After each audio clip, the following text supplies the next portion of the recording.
frequency nu equal to mz square e to the power 4 by 8 epsilon naught square h square within bracket 1 by n1 square minus 1 by n2 square. Now we know frequency has an inverse relationship with that wavelength lambda.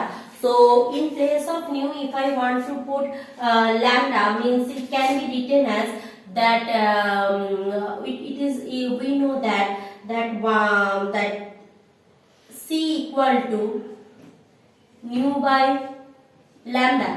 This we know that velocity of light can be written as its frequency by wavelength. Actually this came from that very well known relation v equal to n lambda things. V equal to n lambda. Am I right? Sorry, this will be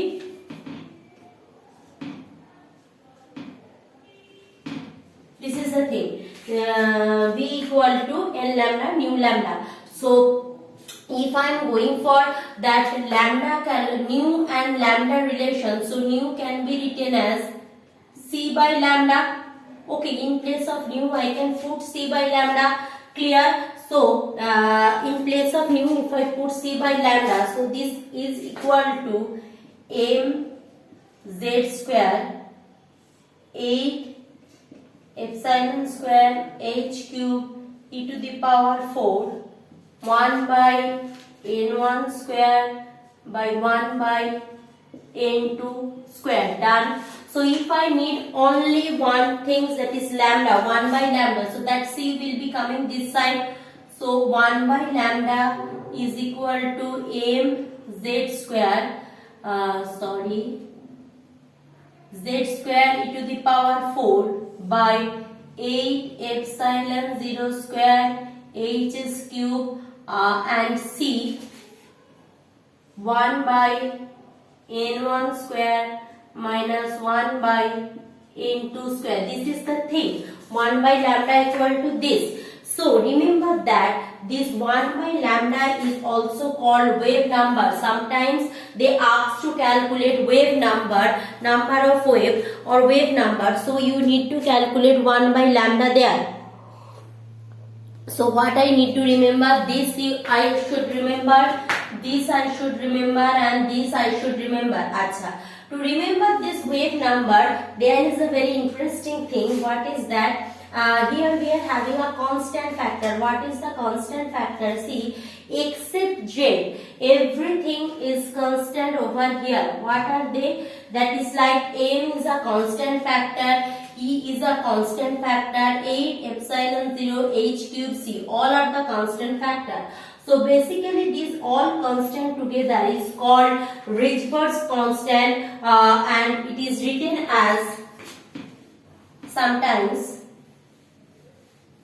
this constant factor together is called Rydberg constant, r z to the power z square 1 by n1 square minus 1 by n2 square. So this r equal to called Rydberg's constant, which is basically m z square by 8 epsilon naught square h cube c. So this is by the value of r or Rydberg's constant. Rydberg's constant, here it will be e to the power 4.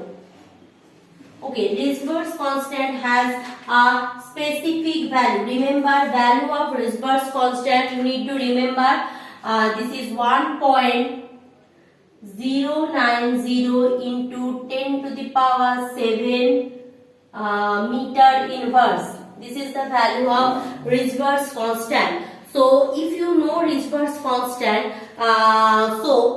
if you multiply it by c, you will get other value. Means see, if I need only frequency, see frequency extra term is who, other things similar, extra term is c. So multiply Rydberg's constant with 3 into 10 to the power 8. When I will tell you that will be better.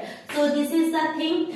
In terms of Rydberg's constant, we need to remember that energy and frequency also, so that will better to recapture all the things during exam. So R value, remember Rydberg's constant value is 1.090 into 10 to the power 7 meter inverse, except somewhere specifically given, deduce something, you will go for that thorough discussion, otherwise not needed, directly put Rydberg's constant. So let's see in terms of Rydberg's constant, frequency and energy how can be written. So this is the wave number, frequency can be written, energy can be written as, remember, in terms of Rydberg's constant, energy will be E equal to minus R H C by N square Z square in terms of Rydberg's constant. Done. So that's all about that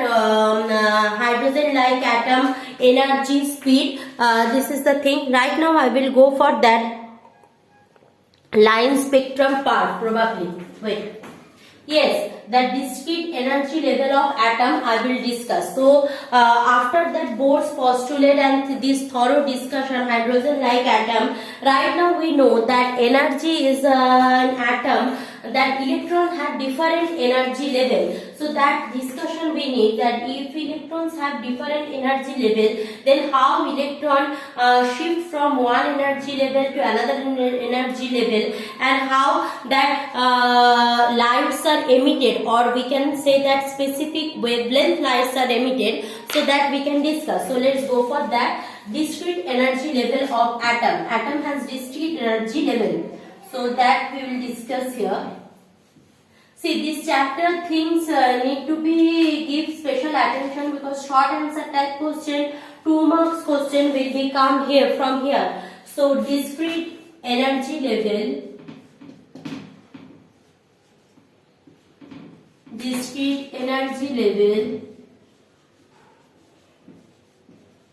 of atom.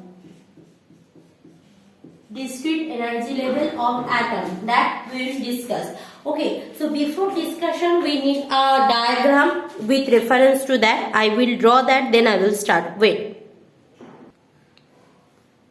Now see class, basically before the test exam I had started a little bit of photoelectric effect. I will continue that, so I will draw a continuation from that only. See, photoelectric effect, Compton scattering. Compton scattering probably little bit you have learned in your chemistry part. So can be well explained by Planck's hypothesis or Planck's quantum theory.